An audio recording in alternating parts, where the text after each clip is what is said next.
que o efeito é bumerangue, e o amor é a força mais sutil do mundo, disse Gandhi. E agora, mais que antes, trago essa força aqui, para provar que o preconceito não atinge os que vêm daqui. Eu já vi minhas palavras das ações. Por essa e outras questões, tenho orgulho de ser black, careca ou de dread, no rap ou no reggae, de rolê pelo centro ou na quebra com a plebe. Se eu falo de zumbi, não me refiro ao Walking Dead. Eu vi a paz nascer na favela e morrer sem ninguém conhecer. Vi gente livre dentro da cela e gente presa em frente à TV. Mas como pode o preconceito ser eleito como ponto de partida, se somos simples seres tão pequenos nessa vida? Que atitude mais maldita. Olha que fita só, vai vendo. O cara se desroots e a negra cuts maldizendo. Eu não entendo. Embara-se o cabelo, faz uns dreads, vive usando as cores que ele acha ser do reggae, e completamente cego está o boneco do modismo, que não faz nenhuma ideia do que é panafricanismo. O ismo do racismo cresce em novas formas. Pretos na faculdade, logo surgem os anticotas. No presídio ou na droga, nenhum preto incomoda. Um preto ocupando um cargo bom sempre te choca. Não importa o que pensam de mim ou do meu povo. Tentaram anular, estamos nós aqui de novo. Não somos senzalas ambulantes, meu senhor. Somos quilombos pensantes. Fúria Negra acordou. Libere suas mentes, vai. Quebrem as correntes. Vamos olhar para trás, mas sempre andando para frente. Usar a força toda do que foi a escravidão para reforçar a certeza de que esse é o nosso chão. Tudo muda no mundo a todo minuto e a todo instante. Não somos prisioneiros. E isso já fomos antes. Então, essa é a letra de Quilombos Pensantes. E o que eu quero dizer com isso? Quero dizer que passou da hora, já passou do momento, né, da gente se enxergar dentro desse país como parte, como pilar de qualquer tipo de mudança. Não basta a gente só se reconhecer.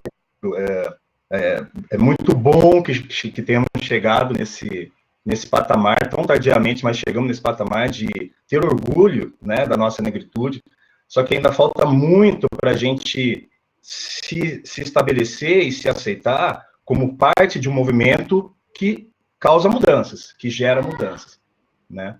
Então, eu acho que, agora, falando mais recentemente, com o evento das eleições e tal, principalmente aqui em Araraquara, que é da cidade onde eu falo, nós tivemos uma conquista muito valiosa, assim, com alguns dos nossos dentro, né, dessa máquina pública, e eu acho que esse é um começo importante, um começo muito impulsionador para todos nós, assim, para que nós começamos a enxergar essas ditas políticas públicas até hoje, então, né, direcionadas a gente, para que a gente consiga enxergar essas políticas públicas de forma mais palpável, porque a partir do momento que não há representantes nossos dentro dessas máquinas públicas, essas ditas políticas públicas, até então apresentadas a gente, elas desaparecem no meio do caminho, né? Então é importante que a gente tenha nossos representantes lá para que no trajeto, nesse caminho, elas possam criar força e não se enfraquecer, não é? Ô Cal, aproveitando um pouco da apresentação, lindo o teu texto, assim, eu fiquei aqui emocionada, eu fiquei arrepiada, mas a mediadora tem que segurar a emoção aqui, né?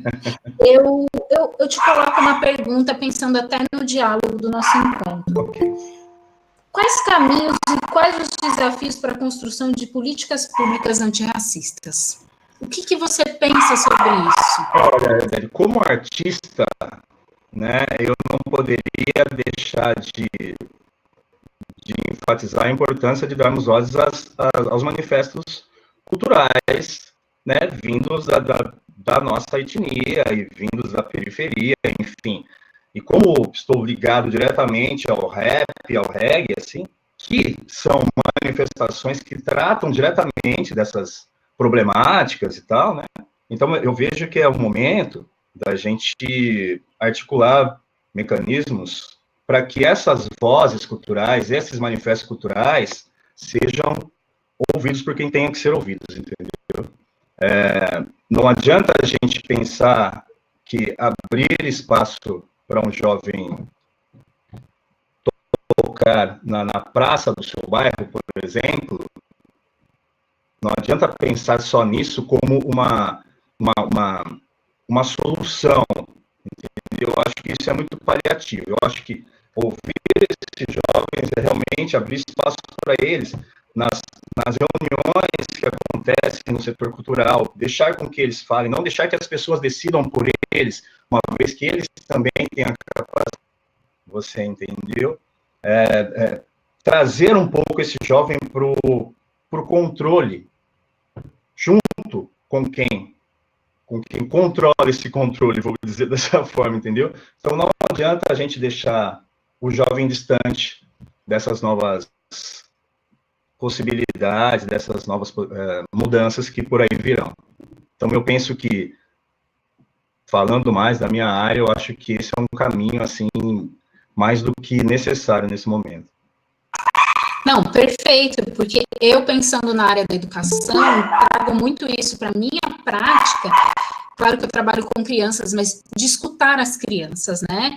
E não no sentido, o que vocês querem, mas escutar para pensar junto, né? Porque todas essas políticas vão ser construídas para os jovens, para os não jovens, para todo mundo, mas os jovens são muito pouco escutados, né?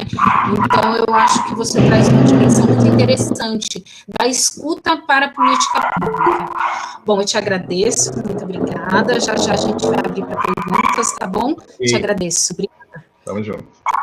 Bom, agora eu vou chamar ele, José Lopes Ney. Vou apresentar ele.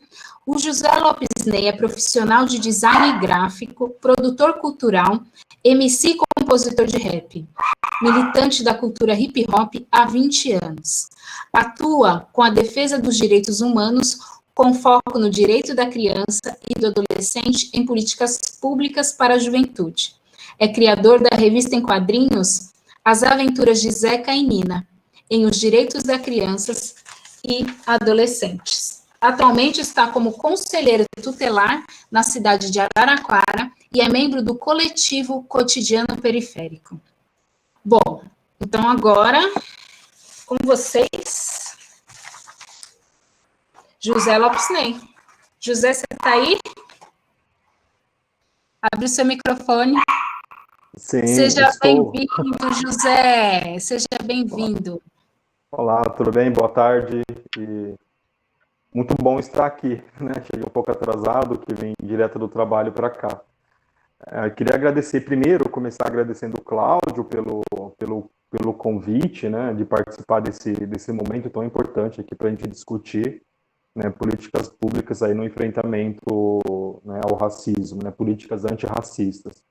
E coloco também que para mim é muito difícil falar depois do Calfani Dias, né, que é meu amigo, parceiro, irmão de luta, de vida. A gente já construiu muita coisa juntos e temos uma amizade, né, na música, para a vida, assim, sabe? Um cara que eu admiro muito como artista, quanto militante, e é muito bom estar ouvindo, né? Eu falo para todo mundo que é um artista completo, um cara que tem um talento, assim, incrível, assim, sabe? Mas é muito bom estar aqui, né, para a gente fazer esse debate bem bacana. Espero contribuir de alguma forma para isso. Bom, então eu já vou te fazer uma pergunta, né? Já fiquei muito interessada nesses quadrinhos. E aí, como que, pensando nos quadrinhos, no teu trabalho com os quadrinhos, quais são suas considerações sobre o caminho e o desafio para a construção das políticas públicas antirracistas? Assim, eu vou tentar não me alongar muito, mas para chegar, né, a tudo isso. Assim, primeiro, hoje, nós precisamos, assim, para discutir políticas antirracistas, nós precisamos entender um pouco do processo que vive o país hoje, atualmente, né? E para a gente entender que nós precisamos construir políticas públicas, é entender que existe, né, o racismo, né, que existe o racismo. Né? Então, nós ainda temos uma sociedade que inviabiliza essa discussão, né, de forma programática, não apenas dentro dos coletivos, dos movimentos, mas dentro da estrutura de Estado, né, da estrutura de governo, realmente pautar de forma programática essa pauta. Como eu tive agora recentemente, a gente teve recentemente uma discussão, né, sobre a questão das cotas. Né, colocaram as cotas como a maior discussão, o maior avanço da luta, né, antirracista, da luta, né, de igualdade dos pretos. Só que não coloca a luta do movimento preto até chegar, né, a essas cotas, como a luta se desse a partir de então. E quando a gente fala a necessidade de construir políticas públicas, é porque nós entendemos que existe um problema, né? Então, as políticas públicas, elas são pensadas para quê? Para resolver determinados problemas que tem no conjunto da sociedade. E nós temos aqui, como em Araraquara, né, eu já traço assim, questão relacionada à questão dos direitos humanos e dos direitos da criança.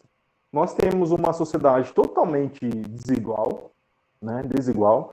E eu, hoje, estando, né, como conselheiro tutelar, não só hoje, toda a minha militância dentro do rap, do hip hop, dos movimentos de cultura, foi como o Cal, né, foram dentro das periferias, né, como a gente coloca, do eixo de fora da cidade. E nós temos hoje algo que nos perturba muito, é o alto índice de criminalidade dentro, né, da adolescência, né, e da juventude.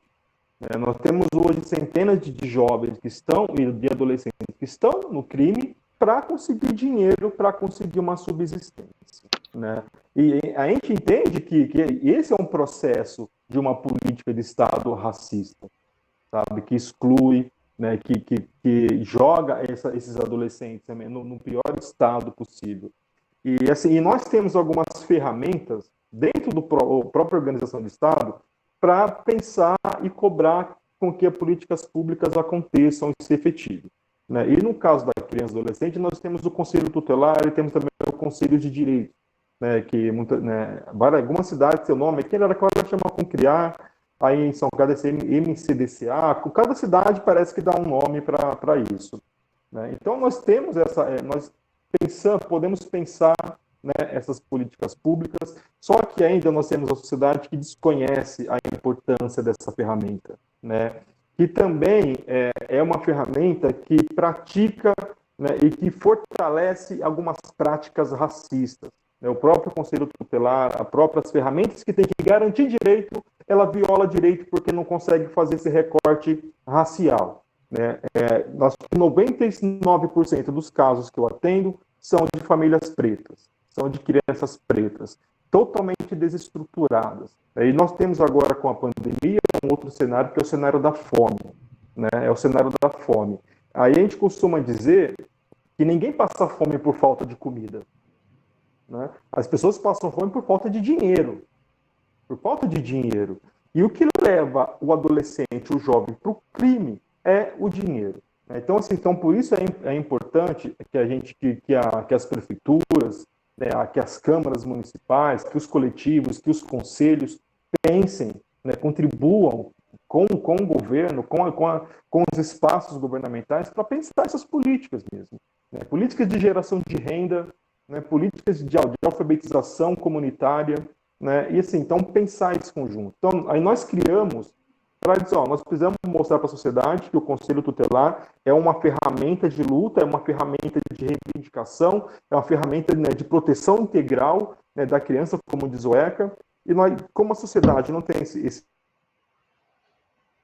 conhecimento, nós criamos a revistinha Zequinina, né? Quem depois quiser entrar no meu Facebook, José Lopes Ney, DDC, na minha página, na verdade, tem um link lá, que é um WhatsApp, você manda lá, depois eu mando para quem quiser. É uma revistinha em quadrinho, totalmente didática, de fácil leitura, totalmente gratuita. Eu sou idealizador, escrevi, mas sim, contou com a ajuda de vários colaboradores, cartunistas, né, desenhistas, que desenhou os personagens. Estamos agora tentando construir uma nova edição para tratar sobre trabalho infantil, né, que dentro desse trabalho infantil vamos colocar o tráfico de droga como trabalho infantil, sabe? Que esse é outro debate que nós tentamos colocar também, sabe? Porque vender goma no sinal é uma política, trabalho infantil. Vender droga também é um trabalho infantil, né? Então, assim, pensar políticas antirracistas, pensar também política de inserção, pensar políticas de integração, é pensar como desenvolver uma cidade pensando em tudo, inclusive no povo preto, sabe, que está à margem da sociedade. Então, assim, é basicamente isso. digamos que você tem o seu lado artístico e esse lado é institucional, que é o Conselho Tutelar, né? Você está ali com os pés nesses dois lugares. Deve ser bem desafiador, né? Porque, bom, Conselho Tutelar, eu admiro demais conselheiros e conselheiras, e eu também não vou entrar agora na polêmica, mas eu não sei se você deve ter sabido os fatos aqui de São Carlos, né?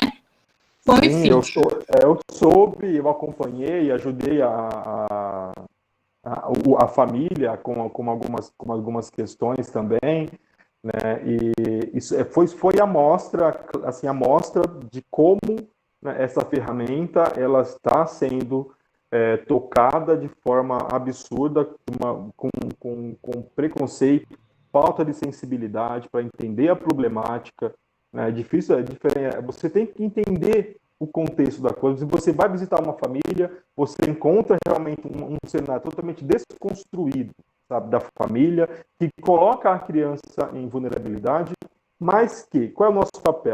O papel do agente que está como conselheiro é reestruturar aquela família para que ela garanta o direito da criança. Não é você punir a família, não é você punir a criança. O que foi feito em São Carlos foi algo assim criminoso, se eu posso dizer assim, mas nós temos um contexto que o judiciário também é um judiciário que tem lado e tem cor, então assim nós não podemos contar muito. E, né, eu fiquei sabendo, eu contribuí com algumas coisas, né, com a família, algumas orientações, mas como assim, parceiros, como amigos mesmo, né? E tem outros casos tenebrosos aí que acontecem Brasil afora, aqui em Araraquara, em outras cidades, que nós precisamos discutir mais esse espaço, né, ocupar esses espaços para que ele de fato também tenha esse recorte racial, porque é a nossa gente que está na ponta, é a nossa gente que está sendo vulnerável, que é vulnerável e que tem seus direitos aí violados, né? Muito bom. E pensando nisso e trazendo uma fala sua, o quanto é importante a gente ocupar os lugares. Você disse um pouco das eleições e ocupar os vários lugares, não é só ocupar, sei lá, só você é professora. Não, a gente tem que ocupar cargos de chefia, a gente tem que estar em todos os lugares, é muito importante. Sim. E pensando nisso, José, eu vou passar a palavra para a professora Ana Cristina, tudo bem? E aí depois a gente volta para as perguntas, tá? Sim, te agradeço, perfeito. Muito obrigada, viu? Obrigado. Bom, então pensando em ocupar lugares, então eu vou apresentar uma pessoa que ocupa um lugar importante hoje dentro da UFSCar. Eu vou apresentar para vocês a professora doutora Ana Cristina Juvenal. A professora Ana Cristina é mestre e doutora em Educação pela Universidade Federal de São Carlos. Ela possui graduação em História pela Universidade Estadual Paulista, a Unesp de Assis, e desde 2015 ela é professora adjunta da Universidade Federal de São Carlos. Ela é vice-diretora do Centro de Ciências Humanas, eu acho que já não é mais, né, professora Ana Cristina? Eu acho que ela já é, eu não sei, me corrija aqui, professora Ana Cristina, depois, tá bom, depois você fala. Bom, então ela é vice-diretora do Centro de Ciências Humanas, da UFSCar, e ela é vice-coordenadora do GT21, da ANPED, Educação e das Relações Étnico-Raciais, da Associação Nacional de Pós-Graduação e Pesquisa em Educação. Professora Ana Cristina, seja bem-vinda. Oi, gente, boa noite. Obrigada, Ayodele. Agradeço a todas as pessoas que mobilizaram esse encontro. Agradeço especialmente ao José Cláudio, que me fez o convite. Estou bem feliz de estar aqui nesse pré-dia bem especial do 20 de novembro, né? Mas a gente já transformou o 20 de novembro no mês da consciência negra, né? E aí a gente vai ganhando também os outros meses para a temática cada vez mais se torne uma temática presente nos nossos discursos, presente nos nossos debates. Então, estou bem contente de estar com vocês aqui hoje. E para o tema ao qual eu fui convidada, eu preparei só alguns pontos para discutir. Prometo que eu vou ficar nos meus 15 minutos. E aí só, Ayodele, eu ainda não sou diretora, estou esperando ser empossada. Se tudo der certo, eu vou ser empossada em dezembro. Mas até lá eu sou vice-diretora do SESC, né?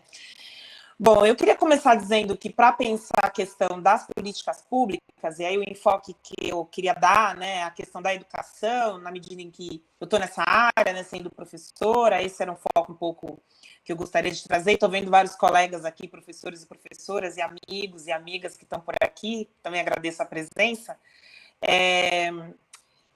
A gente está vivendo esse contexto da pandemia, né, e isso, de alguma maneira, mudou tudo, especialmente na educação. Então, esse cenário nos mobiliza para diferentes análises sobre as formas de mudança em curso, né, que tendem a transformar as nossas formas de desejo, de linguagem, de trabalho, de estética, né? Tem 2 colegas aqui da área da estética e da cultura, e de se relacionar, de se relacionar com outro, de se relacionar. Para o campo dos estudos das relações étnico-raciais, a pandemia acentua os profundos graus de desigualdade social e racial que estruturam a sociedade brasileira. Bom, qual é o gancho que isso nos permite para pensar política pública? Porque a elaboração dessas políticas nesse contexto nos demonstra, em parte, o desconhecimento nessas formulações das políticas de forma integrada às realidades em que vivem parte dessas populações.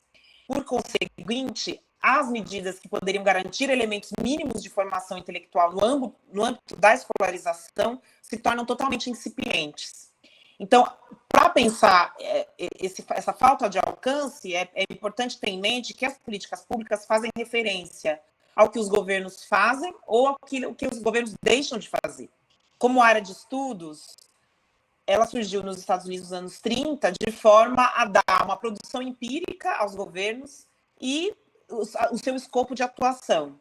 Então, compete, portanto, à área da política pública, à área dos estudos de política pública, compreender a ampla atribuição e função dos estados nos tipos de intervenção que eles devem fazer na provisão de serviços públicos, nos seus modelos de financiamento. Então, por exemplo, a gente tem um sistema único de saúde, o SUS, né, que agora a gente está identificando qual é a importância de ter um sistema único e público de saúde. O SUS, com as características que nós temos no Brasil, é o único programa dessa natureza no mundo. Não há nenhum outro país que tenha algo como o SUS, com todos os problemas que o SUS tem, né, que todos nós sabemos, mas a gente tem a dimensão da importância, sobretudo quando a gente está no contexto de pandemia.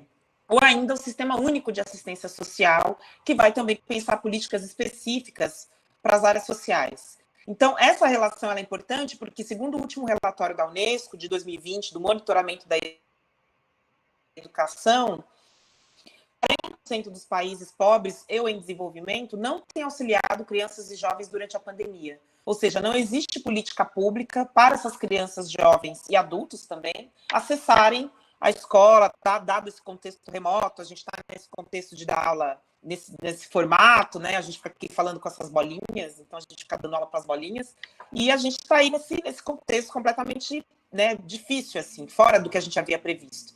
E a gente ainda por cima não tem políticas públicas focais para esse momento.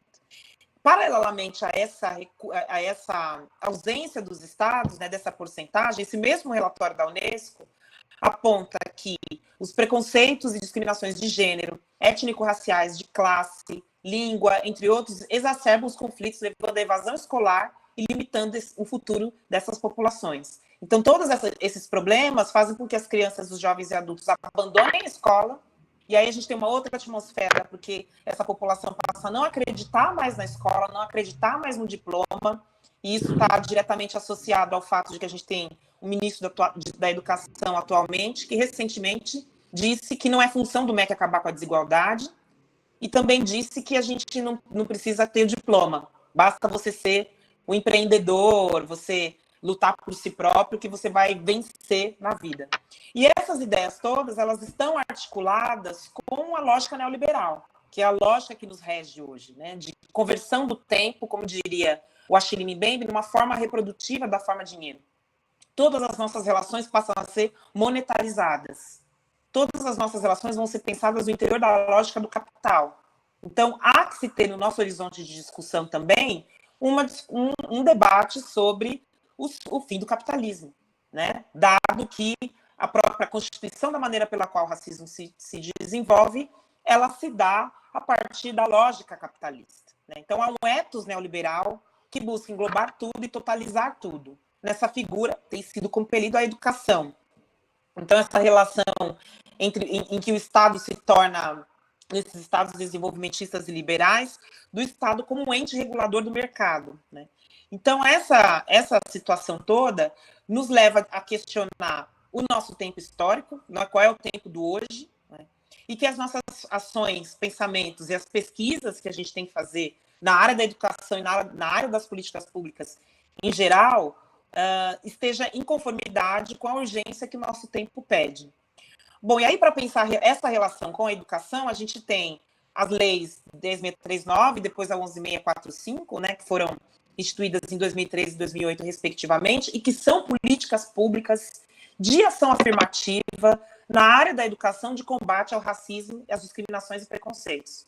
Porque essas duas legislações, elas instituem ensino, a obrigatoriedade do ensino de história e cultura africana, afro-brasileira e indígena. Então, elas colocam como uma política pública curricular, pela via do currículo, e, paralelamente, a formação de professores e professores, a mudança curricular dos cursos de formação inicial e continuada.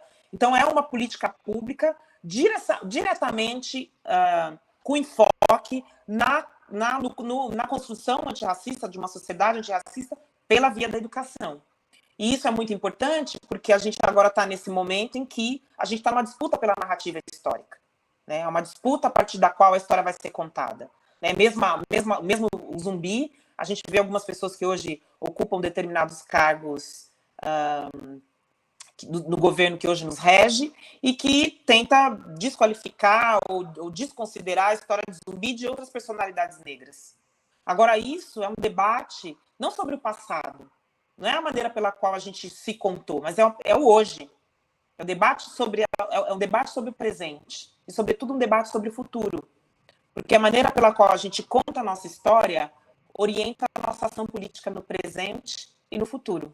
Então, é isso que está em jogo. O que está em jogo agora é a maneira pela qual a gente vai se ver, se contar a nossa história, se ver no presente, porque é isso que molda e nos faz agir, nos faz falar, nos faz constituir determinados discursos. Então, essa lógica toda está diretamente atrelada à lógica racializada da sociedade brasileira.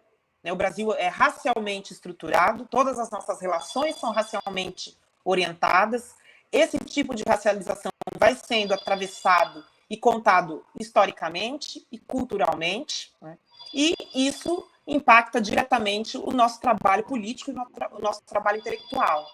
Então, hoje, quando por todo mundo as pessoas clamam que não haverá democracia enquanto houver racismo, o lugar da educação é ainda mais importante. E aí das políticas públicas efetivas para essa Constituição. Pois esse contexto possibilita o entendimento das várias lutas contra todas as formas de discriminação e preconceito que devem se somar a essa premissa. Esse deverá ser o ponto a partir do qual a educação poderá responder aos anseios de uma outra imaginação social, no sentido de que essa outra imaginação social nos levará a exigir outras políticas públicas, dessa articulação com a urgência do nosso tempo e de nomear as várias formas de sofrimento social. É o tempo de vocalizar as possibilidades para o nosso futuro, no qual a base seja a justiça e a igualdade radical para todas as pessoas. E aí eu queria terminar com um poema da Elisandra Souza, que se chama Bifurcação. Na estrada que sou, quebro a continuidade, reconfiguro a rota, desvio, tropeço, permaneço. Relembro as histórias das minhas ancestrais, avós e madrinhas. Na estrada que sou, bifurco entre buscar ideais, seguir o caminho do coração, ter confiança nas incertezas, desapegar do que não me serve mais, deixar e libertar, fluir-me. Na estrada que sou, há buracos e ribanceiras, paisagens e desertos, curvas e cruzes dos que se foram, barreiras e obstáculos, mas há fé no caminho.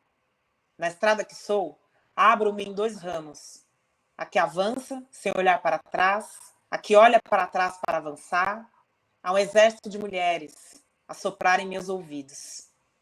A Elisandra publicou esse poema no livro Narrativas Pretas, Antologia Poética do Sarau das Pretas, neste ano de 2020. Então, que nós sejamos capazes de ouvir as vozes que vieram antes de nós, e que a gente possa se alimentar dessas vozes e seguir no caminho que a gente precisa seguir para a construção de uma sociedade antirracista. Obrigada. Bom, vou falar o que agora, né, gente? Ana, muito obrigada pela tua generosidade sempre. Eu acho que você trouxe os caminhos, né? Os caminhos, eles estão dados, eles precisam ser trilhados, e trouxe os desafios, né? Que a gente, às vezes, em meio a tantas notícias, não consegue ir separando, porque parece um emaranhado de desafios. Mas é importante que você separe os desafios para a gente olhar, ter um pouco um norte, um mapa, né? Dos caminhos a seguir. Bom, então agora eu vou abrir para perguntas. Obrigada, professora Ana Cristina. Eu vou abrir para perguntas. Quem quiser abrir o microfone, mas eu acho melhor assim, as pessoas que quiserem perguntar, eu vou pedir para que se inscrevam no chat, e aí eu vou chamando as pessoas perguntam, e aí eu vou fazer um bloco de mais ou menos 5 perguntas, e aí as pessoas vão respondendo, tudo bem? O Danilo é o primeiro a se inscrever. Mais alguém vai se inscrever? Perguntem, gente, aproveitem, assim, no bom sentido, essas 3 pessoas. Aproveitem e perguntem.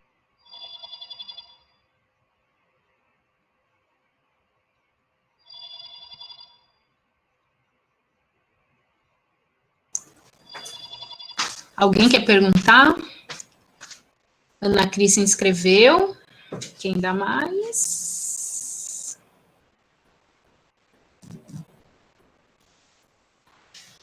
Bom, deixa eu olhar. Eu queria me inscrever também para fazer uma pergunta para a professora depois, pode ser?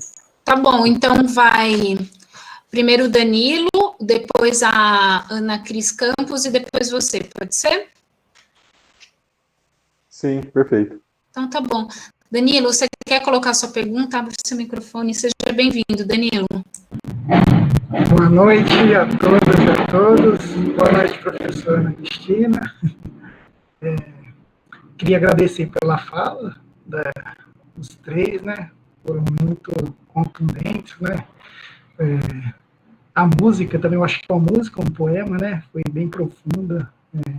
Eu acho que ela conseguiu, né, passar, né, o que realmente a gente sente, né?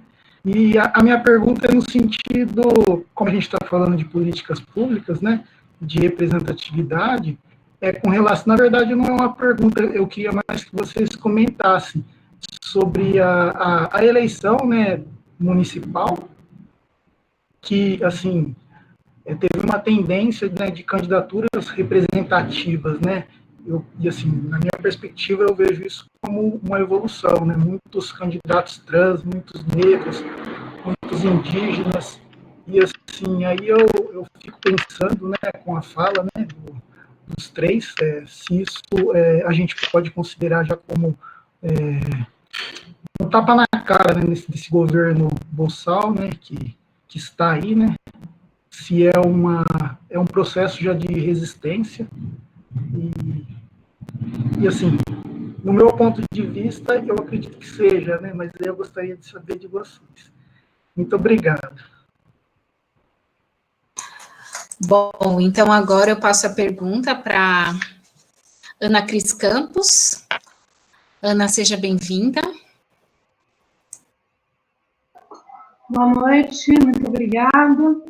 Primeiro, eu gostaria de puxar um pouquinho o saco da professora Ana Cristina, minha xará e minha referência. Eu tenho uma pergunta para ela, que é a seguinte. Eu gostaria que você falasse um pouquinho para mim, um pouquinho mais, na verdade, porque eu não fiquei por dentro disso, mas eu gostaria que você explicasse como que funcionou esse sarau e se vai acontecer novamente, se ele é aberto ao público, como a gente faz para participar. E depois eu gostaria que você fizesse um recorte sobre o trabalho docente durante a pandemia, o seu trabalho docente durante a pandemia, e a questão do uso das TDICs. Como que foi isso para você? Se você já tinha bastante conhecimento, se você tinha facilidade com isso, como que foi isso para você? Por favor, obrigada. Obrigada, Ana. Muito boa essa pergunta, hein? Vou passar a palavra, então, para o José. José, pode fazer sua pergunta. Tá, eu vou fazer a pergunta para o Cal e para a professora. Assim, professora, se você pudesse falar um pouco, né, de como a universidade poderia contribuir, né, um pouco mais com a luta, né, antirracista, né, porque ainda nós temos ainda aquela máxima que a universidade ainda precisa romper os muros, né, e discutir mais programaticamente com a comunidade. E como a senhora acha que a universidade poderia, né, avançar nessa discussão? E o Cal poderia falar da visão dele, né, de fora da universidade, de quem já esteve também dentro, né, sobre como que a universidade poderia contribuir um pouco mais com essa discussão. Muito obrigada, José. E agora, para finalizar, vou chamar o Fernando. Fernando, por favor, coloque a sua pergunta. Bom, eu vou perguntar para o Ney. Queria saber um pouco da experiência dele em Araraquara, em relação ao projeto que ele desenvolve na periferia, na perspectiva da juventude, porque vejo que nessa discussão também do cenário político, né, a importância da formação política da juventude, né, e tenho referências de Araraquara como sendo um município onde é muito forte nessa discussão, nos bairros, nos territórios, e a mim é uma referência para que a gente poderia trabalhar também aqui em São Carlos, no sentido de fomentar coletivos, iniciativas com a juventude. Queria que você contasse um pouco dessa sua experiência em Araraquara. Obrigada, Fernando. E a gente finaliza, o Cláudio se inscreveu. Cláudio, você quer fazer a pergunta? Seja bem-vindo, Cláudio. Bom, boa noite a todos, né? Boa noite a todos os participantes, né? Boa noite e obrigado já ao Ney, ao Calfani, né, a professora Ana Cristina, né, pela breve explanação, né, nesses diálogos. Eu gostaria de fazer uma pergunta para a professora Ana Cristina. Professora, com todas as mazelas, né, vivenciadas pela população negra, e com os avanços, né, que nós temos em políticas públicas, eu gostaria de saber que joelhos são esses que insistem em nos sufocar. Eu me lembro que, quando eu conheci a senhora disse uma coisa muito interessante, foi no CAIC, né? E a senhora falou que o trabalho com superação do preconceito e do racismo vai muito além de se colar cartazes nas paredes da escola. Então, eu perguntaria, para sintetizar, qual o papel da educação para que a escola não reproduza o preconceito e o racismo? Muito obrigado. Perfeito, Cláudio, muito obrigada. Então, agora vamos... Quem gostaria de começar a responder? Eu acho que tem perguntas interessantíssimas. Tem a questão das eleições, que o Danilo traz, o trabalho docente durante a pandemia é desafiador. Bom, então vamos começar com a Ana Cristina, Cláudio? Tudo bem. Pode ser. Ana, por favor. Bom, Gigi, obrigada pelas perguntas todas e todos os elogios aqui que eu vi ali no chat, agradeço muito. Olha, sobre as eleições, Danilo, e já vou te falando que daqui a pouco eu vou chamar uma reunião de orientação, tá? Que agora que acabou a campanha eu vou voltar a orientar. Eu acho que, assim, isso que você destaca é super importante, porque a gente tem nós tivemos um número muito expressivo de candidaturas chamadas de representativas, mas, na verdade, dos grupos que compõem a população brasileira, né? População negra, indígena, quilombola, nós tivemos quilombolas eleitos prefeitos, indígenas eleitos como prefeitos, pessoas trans. Eu acredito que isso, sim, tem a ver com uma resposta da sociedade brasileira a esse modelo de governo que hoje nos rege. Eu acho que todas as ações que nós temos acompanhado ao longo dessa gestão nos levou levou a sociedade brasileira toda a se mobilizar politicamente. Eu acho que é importante destacar que a maioria dessas candidaturas são do campo progressista, então eu acho que tem alguns aspectos importantes a serem destacados aí, né? Acho que essa mobilização coletiva, né, dessa análise desse estado de coisas e as pessoas se colocarem. Mas tem 2 pontos que eu gostaria de destacar dessa questão. O primeiro é o fato de que eu dei uma entrevista ontem ou anteontem para a CBN de São Carlos, com esse tema, né, com essa questão de que São Carlos não conseguiu eleger nenhuma pessoa negra, né? E penso que isso tem muito a ver com a própria história da cidade de São Carlos, né? A cidade de São Carlos está na marca da sua história a relação com a escravidão, né? São Carlos foi um espaço, uma cidade de compra e troca e venda de pessoas escravizadas no período pós-1850, quando a gente tem a lei de interdição de tráfico do continente africano, né? Então você começa a ter um tráfico interno e São Carlos, na região sudeste, acaba se tornando uma cidade-chave nesse tráfico, né, de compra e venda. Então, acho que isso tem a ver com a história da cidade, né? A cidade não conseguir eleger essas pessoas. E, paralelamente a isso, acho que isso tem uma crítica importante que a sociedade civil precisa fazer às estruturas dos partidos, né, que não colocam a energia necessária de apoio a essas candidaturas, né? A gente viu, o STF decidiu sobre o fundo partidário para garantia de candidaturas negras, e nós vimos no Brasil 21 mil pessoas mudaram o seu pertencimento étnico-racial para se apropriar desse fundo. Isso no interior dos partidos. Então, acho que tem uma crítica importante a ser feita. Em relação à Ana Cris, agradeço a Ana Cris pela referência, você também é referência para mim, obrigada. Sobre o Sarau das Pretas tem uma página no Face, eles faziam, agora na pandemia ninguém encontra ninguém, mas tem todas as informações estão lá, você colocar Sarau das Pretas lá, tem as informações, tem os livros disponíveis, esse livro que eu citei está lá, então dá uma procurada lá. E sobre o trabalho docente na pandemia, eu acho que a gente está mais ou menos todo mundo do mesmo jeito, né? Eu tenho conversado muito com os colegas, professores e professoras que estão na universidade, em várias universidades, que também estão nas redes municipais e estaduais, e todo mundo está muito insatisfeito com esse modelo, não apenas porque a gente foi obrigado a entrar nesse contexto por conta da pandemia, e a gente está vivenciando esse número absurdo de mortes no Brasil, né?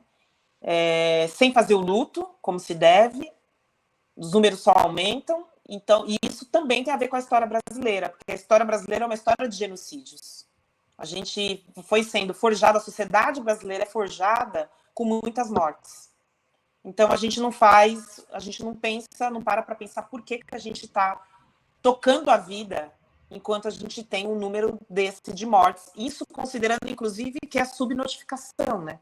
Os números, ou seja, são muito maiores do que esse que a gente tem acesso. Então, mas eu acho que a gente está tentando. Os colegas têm trocado experiências, têm tentado melhorar essa experiência de falar com as bolinhas e tentando desenvolver uma prática pedagógica nesse contexto. Mas eu pessoalmente estou bem pouco.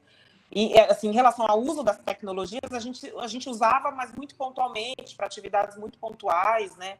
Eu não trabalho diretamente com educação à distância, mas sei que tem um campo de estudos sobre isso e tal, mas o que a gente está fazendo aqui não é educação à distância, né? O que a gente está fazendo é tapar um buraco, porque a gente está vivendo uma coisa muito específica, que é a pandemia.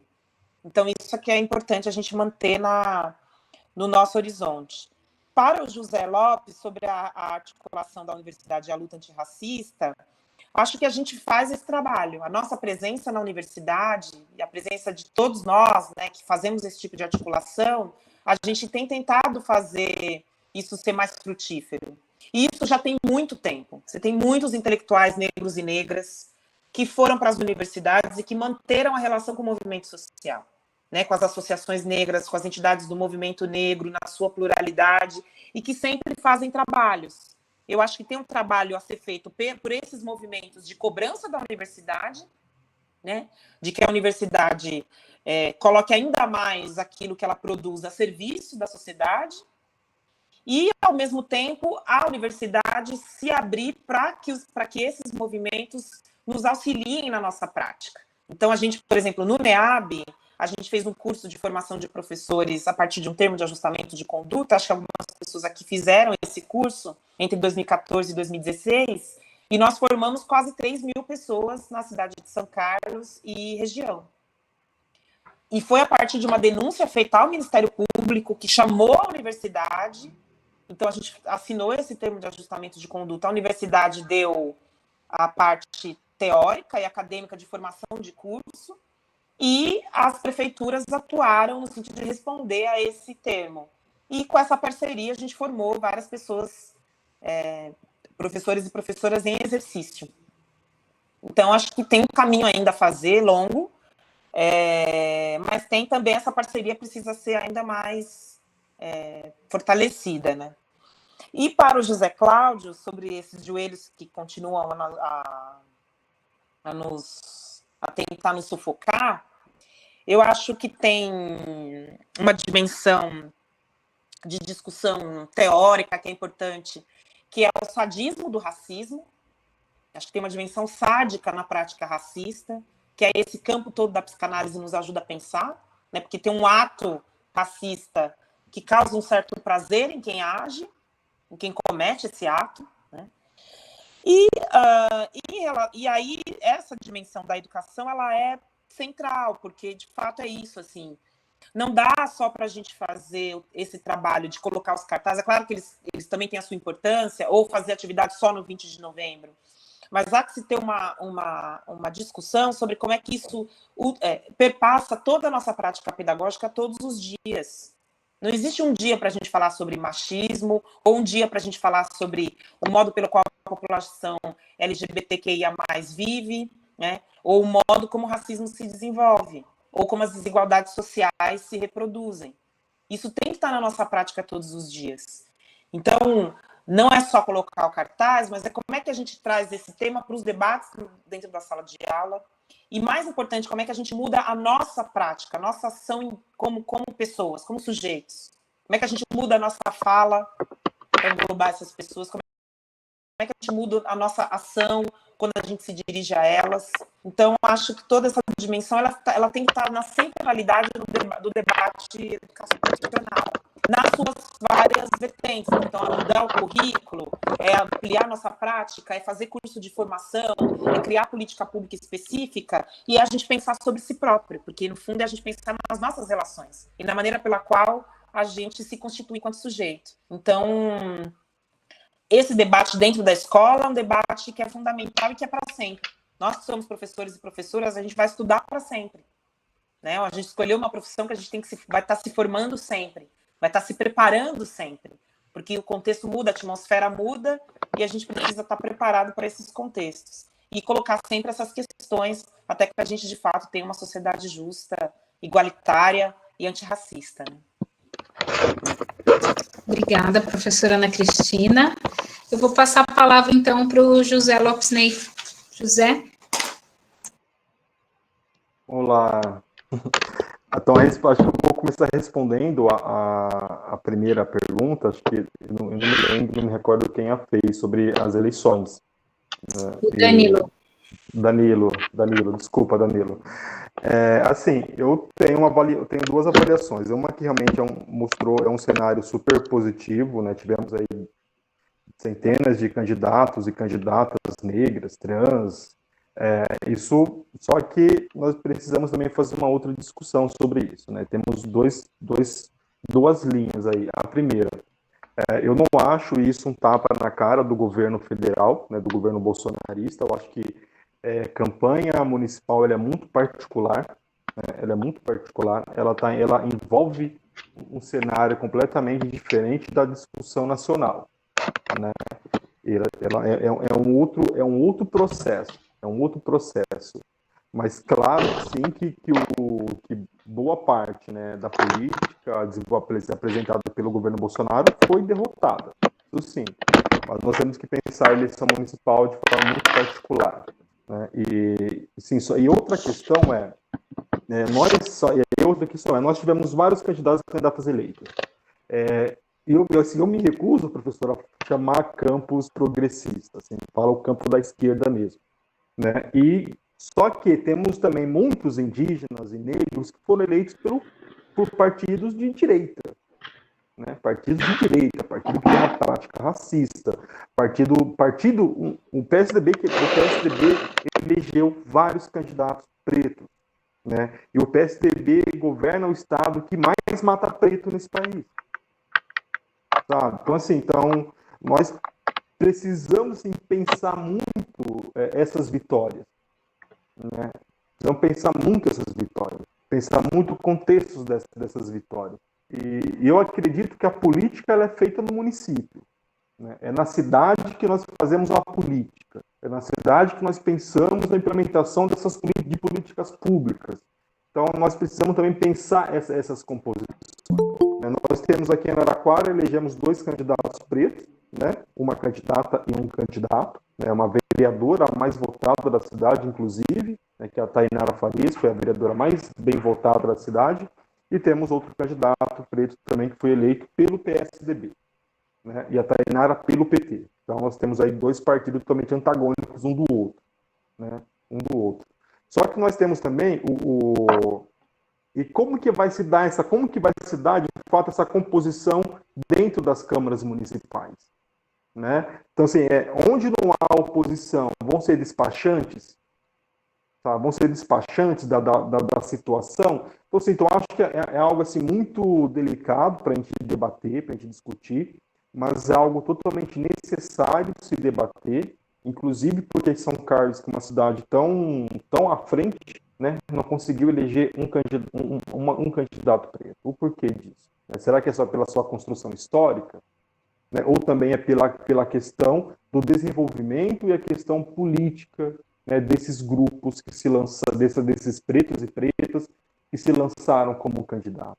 Né? Tivemos agora a questão do TSE, da questão do financiamento de campanha, que foi uma outra lástima, dentro das organizações partidárias, especialmente eu falo do campo da esquerda, que é o campo que eu milito, que teve assim, muito pouca discussão sobre isso, candidatos e candidatas não e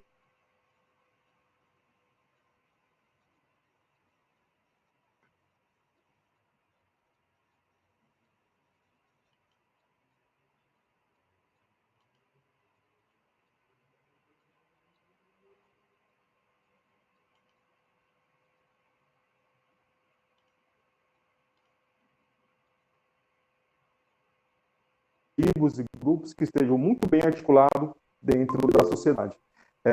Sim, eu vi, passou a campanha e nós começamos a discutir que foi um tapa na cara do presidente da República, e não foi. Né? E não foi. A gente precisa discutir isso de forma a ser muito programática, muito séria, porque não foi. Nós vamos entrar daqui a pouco em um outro processo, né? E eu acho que o único processo que eu acho que vai influenciar muito na próxima disputa e também na mudança de rumo da sociedade vai ser uma possível vitória do Guilherme Boulos em São Paulo, né? Que São Paulo, queira ou não, ainda é o farol, né, da política e de rumo desse país, e também da Manuela no Sul. São partidos aí partido mais à esquerda, mas que também exerce uma prática racista dentro da sua organização partidária, né? Apesar que o presidente estadual do PSOL é preto. E a outra questão que eu não vi quem perguntou, estava lá na Comissão de Direitos Humanos, acho que é de São Carlos, sobre a organização da juventude e relacionada à formação política. Né? Eu acho que uma coisa importante que a prefeitura, não sei se a pessoa fala do governo, é o governo pensar como que ele pensa a formação política. Né? O que ele quer fazer pensar em formação.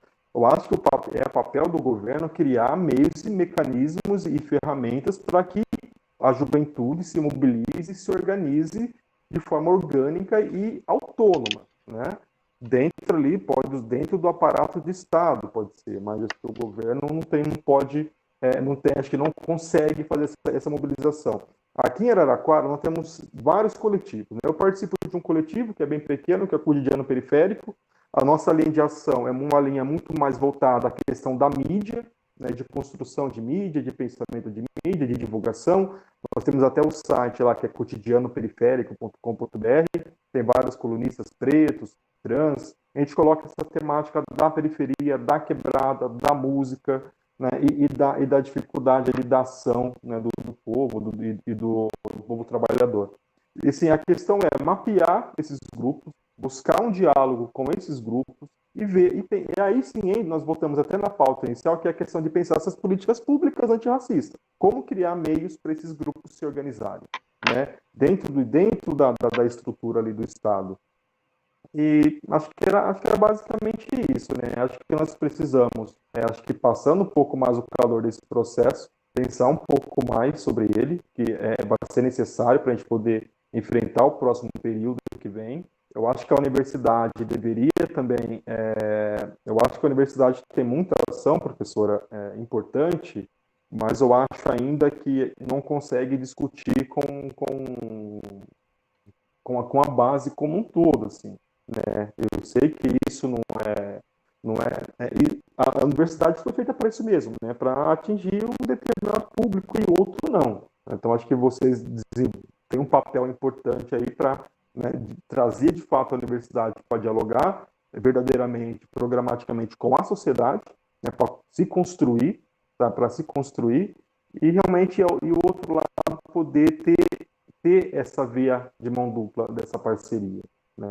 Então é basicamente isso, gente. Acho que nós temos que pensar muito ainda sobre a questão da eleição municipal, porque ela foi importante, mas ela precisa ser pensada, porque foi uma vitória sim, mas não foi uma vitória que nós pensamos que foi, que derrotou o outro projeto político, que ainda não. Muito obrigada. Agora eu vou passar a palavra para o Cal. O Cláudio queria fazer uma pergunta. Cláudio, você quer colocar sua pergunta agora, para a gente fechar os blocos de pergunta? Pelo adiantar da hora? Estamos aqui. Cláudio vai colocar uma pergunta. Tudo bem, obrigado, viu, Ayo? Eu gostaria de agradecer, né, a professora pela resposta, porque foi muito interessante quando a senhora disse que essa discussão do racismo e do preconceito vai muito além, né? E eu percebi bem que a senhora quis colocar que a 10.639 já tem quase 18 anos, né? 17 anos, quase 18 anos, e a gente não vê ainda nas instituições escolares uma prática por parte dos professores de forma efetiva, né? E que desconstrua, né, esse racismo e esse preconceito. Eu gostaria de agradecer, professora, por tudo que a senhora tem feito por nós aqui, né, no Cefep também, tá? A Eudeli também, vocês sempre participando, né, sempre se disponibilizando a participar das questões. Então, meu agradecimento vai para a senhora e para a Eudeli e para todas as pessoas que estão participando. Eu gostaria de fazer uma pergunta para o Cal. Não é uma pergunta, eu queria que ele refletisse sobre uma estrofe da música Quilombos Pensantes, que é: não somos mais senzalas ambulantes, meu senhor, somos quilombos pensantes. E gostaria de fazer uma pergunta para o Ney também, a importância das políticas públicas, né, principalmente na relação das religiões de matriz africana com relação ao acontecido aqui em São Carlos. Muito obrigado. Ok. Ô, Carlos, tem um outro pedido aqui para você, assim, depois, se você pudesse finalizar com uma música, seus fãs estão clamando aqui, tá bom? Tá. Eu não prometo, hein? Vou responder o Cláudio antes para fugir pela tangente aqui, ok? Cláudio, o que eu quero dizer nessa frase, nesse trecho da música é o seguinte, que a gente já passou do momento de deixar de pensar como menores nessa situação racial toda, nessa guerra racial toda, que a gente pare de se enxergar como escravos ainda, tem aquele pensamento retrógrado de que a gente não consegue alcançar esse ou aquele objetivo por conta da nossa cor, né? Então, quando eu digo que somos quilombos pensantes, é realmente para brindar esse momento que, como agora, estamos nos unindo e debatendo essas questões de forma inteligente e nos preparando para o amanhã, né? Porque o amanhã vai ser de luta também, como todos os outros dias que virão. Então, a gente, para sermos bons combatentes, a gente tem que estar com a cabeça liberta. Então, é mais ou menos isso que eu quis dizer. Quanto a cantar, vou fazer o seguinte, eu deixei o link ali, ok, do meu contato, vou fazer aqui também o meu merchan, certo? E se preparem que logo tem live e todos serão convidados. Pode ser? Obrigado, gente. Muito bom, gente. Logo tem live, então, ó, vamos aguardar. É para esse mês ou é para o próximo? Só para a gente preparar a roupa. O mesinho do próximo mês. Do próximo mês. Já que a gente não pode aglomerar, né, Ana Cristina? A gente vai.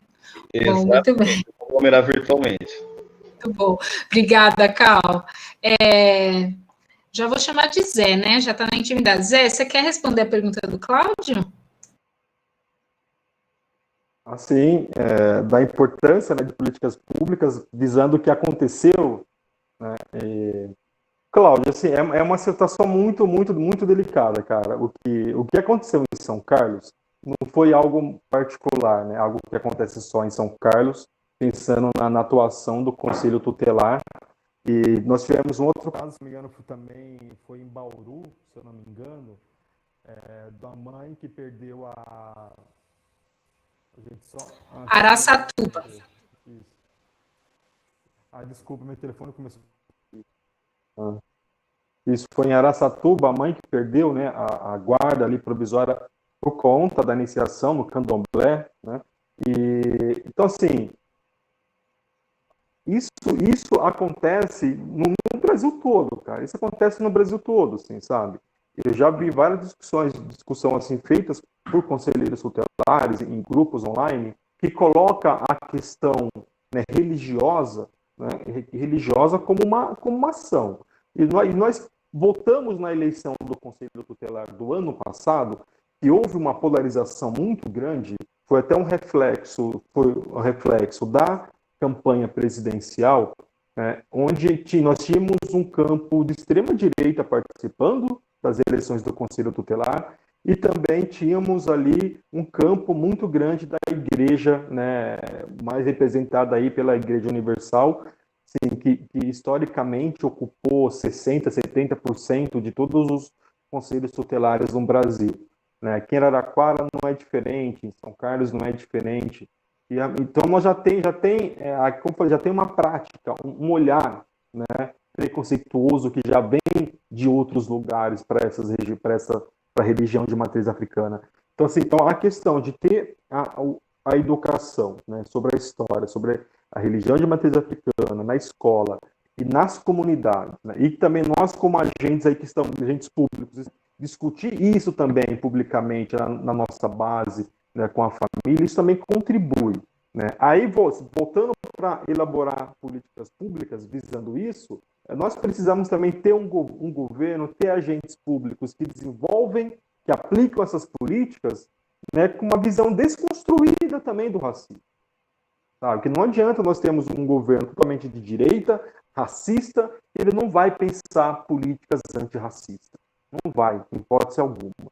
Então, assim, eu coloco para todo mundo também, acho que nós se dá muito pouco valor, né, ao Conselho Tutelar. Se dá muito pouco valor a essa ferramenta.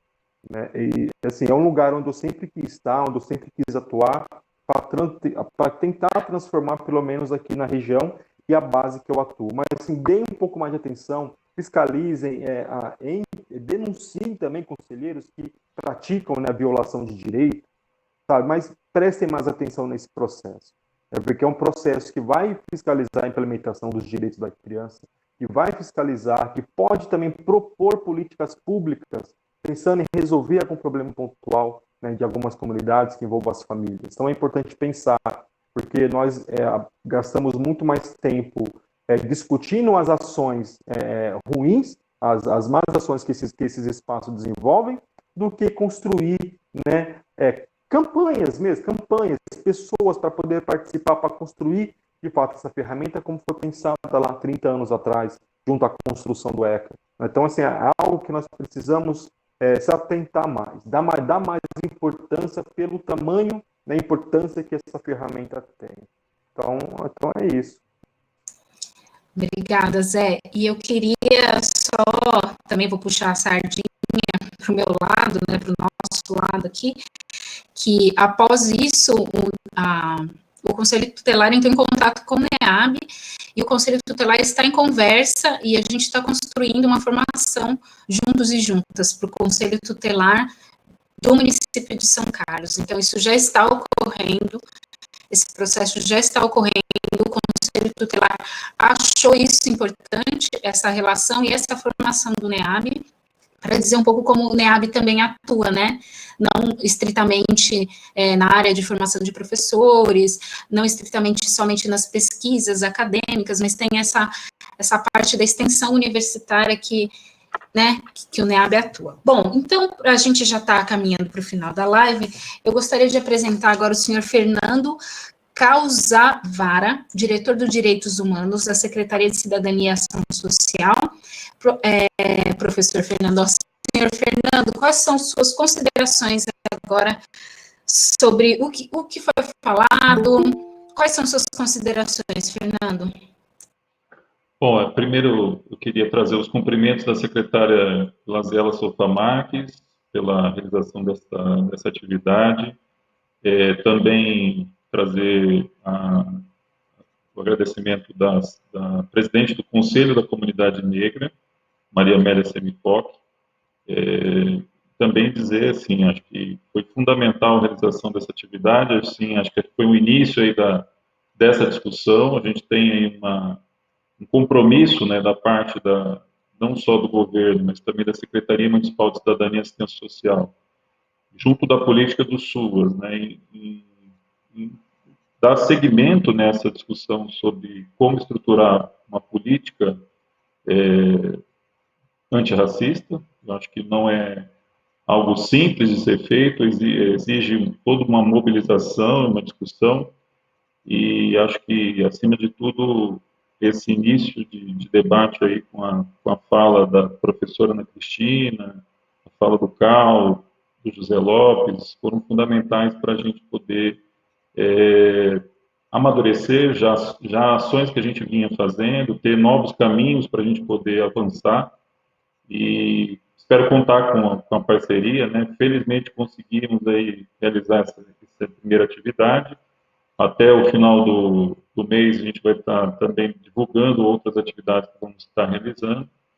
E queria só finalizar com uma passagem que eu fiz uma leitura do livro da Djamila Ribeiro, Pequeno Manual Antirracista, e ela fala, na verdade, que a questão do antirracismo é uma luta de todos e todas, né? Não é uma luta só do povo negro, povo preto, mas também é uma luta também dos brancos, enfim, de toda a sociedade são carlense, né? Então, acho que com isso fica aí a nossa responsabilidade, né, de colocar, dar andamento a essas ações e colocar em prática essas ações, e o compromisso de trazer essa discussão à tona, né? Acho que agradeço a todos, agradeço José Cláudio, a Eudeli, pela iniciativa, o apoio, ao Moisés, que ajudou, e a Priscila, que é a chefe de seção do Departamento de Direitos Humanos. Dizer que nós, Direitos Humanos,